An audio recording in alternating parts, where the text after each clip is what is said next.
Now it's time for the sexuality talk. And today's sexuality topic is semen retention. Some people have no idea what that is and never heard of it before. Some people are completely obsessed with it and think about it every single day. We're going to get into it a little bit just because this is one of the things that so-called conscious people talk about that really doesn't sit right with me, because it's a lot of things that get said that just aren't true on this topic. So the idea is that a man's life force is contained in his semen, and every time he ejaculates, he lets go of a little bit of his life force. And the more times a man ejaculates, the more he is reducing his vitality and bringing himself closer to death.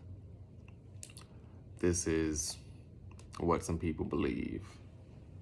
Sure that there are some ancient writings from a couple of different parts of the world that people back hundreds of thousands of years ago thought that way, that has been adopted by people today. And some of that is kind of true, kind of, sort of, maybe, but not really. And for the record, I myself practice semen retention,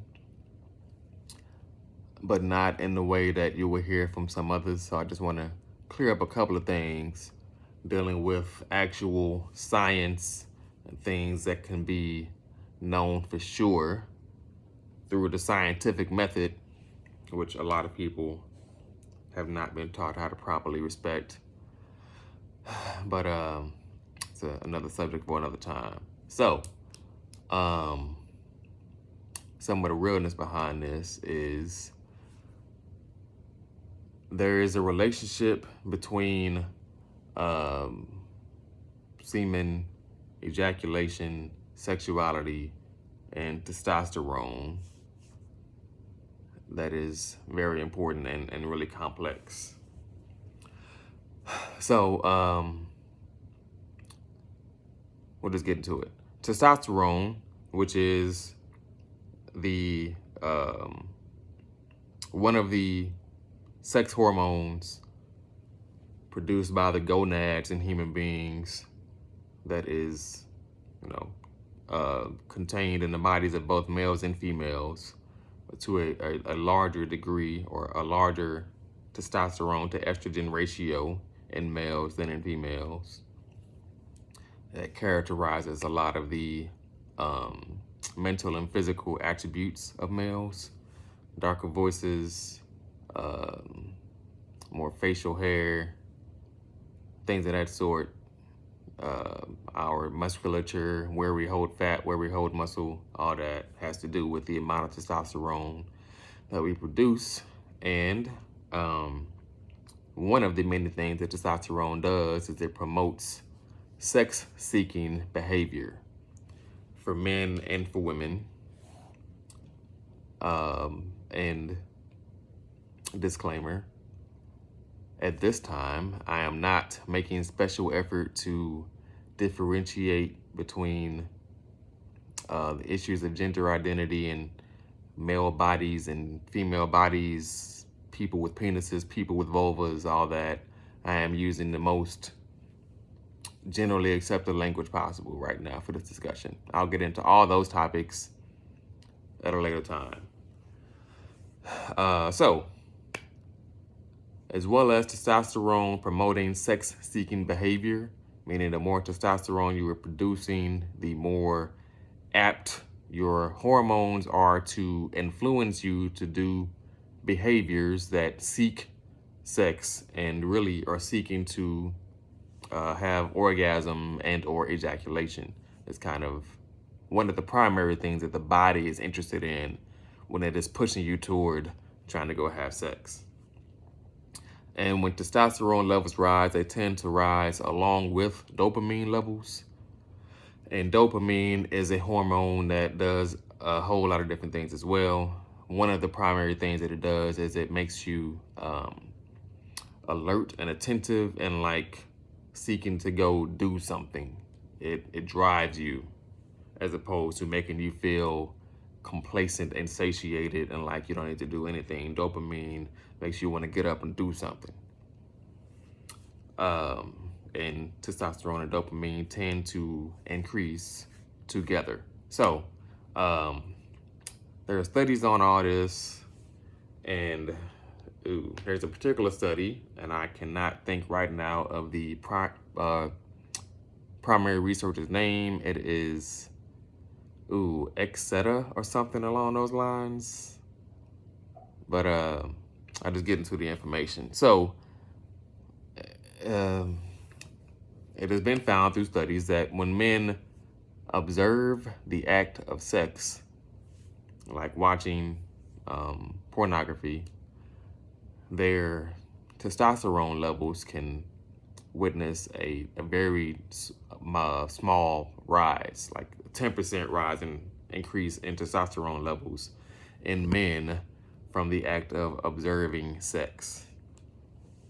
When men participate in sex, which is actually was part of the study, they like hook up all these electrodes and stuff to the man and are measuring the testosterone level and prior to the sex, and then during the actual sex happening while the measurement is taking place, his testosterone levels increase on average about 70% through having sex. Now, one thing that was found is that ejaculation does not decrease testosterone levels. Generally, that's not a thing that happens. What does happen with ejaculation is the release of prolactin. Prolactin is another one of those hormones that does a whole lot of things in the body. But one thing it does is it promotes sleep. When you are asleep, your prolactin levels rise quite a bit. And when your prolactin levels rise, it makes you start to feel sleepy. And men in orgasm produce higher levels of prolactin than women in orgasm, which is why after sex, women are oftentimes awake and looking at a man who has fallen asleep because his increased levels of prolactin have prompted him to fall asleep. Along with the fact that he just did a bunch of humping and there was a lot of physical exertion happening in the act, combined with the fact that he's laying down in a bed most often, combined with the fact that, the act of orgasm itself requires a total release of anxiety and fear, which also is why a lot of women don't have orgasms, especially during sex, because they have all kinds of anxiety going on during the act, which is definitely something we're going to dig all the way into in future episodes. So all of those factors contribute to the idea of why men tend to fall asleep after ejaculation. It is not because of wasting their life force.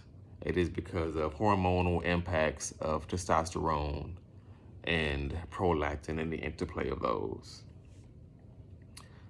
Now, last thing on the stats is men who either through abstinence or having sex without ejaculation for a week or more will experience increases in testosterone up to 400%. I'll say that again. When men are abstaining from ejaculation, either by abstaining from sex or from having sex without ejaculation, and I'll have to dig more into the studies to see how those things are related. Like, is there a difference between abstaining from ejaculation through having no sex at all versus having sex without ejaculation? But what is known for sure is that no ejaculation for a week or more can increase testosterone levels up to 400% in men. And really the biological explanation for that is, we have a biological imperative to reproduce. And testosterone promotes sex-seeking behaviors. So when the body is like, hey, what up? We need to be trying to reproduce, go have some sex. When you are not ejaculating, your body is producing more testosterone to promote more sex-seeking behaviors. And there's kind of a trick you can play on the body when you are having sex but not ejaculating, or bringing yourself right up to the brink of ejaculation and then denying it. You are making the body want to ejaculate even more, because it's like, hey, like it's a tease. It's like, let's ejaculate. So it's, it's kind of feedback loop you're creating in yourself that is producing more and more testosterone because the body is wanting to ejaculate more and more. And for me, the real tool to be gained out of all this is that for men during sex, the best way to use all this information is learning to control your ejaculation so that during sex you can bring yourself to the brink of ejaculation but not let it go 2, 3, 4 or more times. And you are, by doing that, increasing your testosterone levels very, very significantly, which has all kinds of positive impacts on all aspects of life. And then during that same sex act, you can then let the ejaculation go after you've held it multiple times, and you will not lose any of that built up increase in testosterone. So you can have the pleasure of the ejaculation combined with the benefit of the increased testosterone, and you can bring more pleasure to your partner because instead of lasting 5 minutes, you've lasted 50 minutes or whatever the case may be. So it's a win-win for everybody involved, and that is the real deal on semen retention. You are not losing your life force every time you come, men. No matter who tells you differently, it's just not true. But there are definitely benefits to be gained from gaining control over your ejaculation, which can be done through various tantric techniques. And yeah, that's that.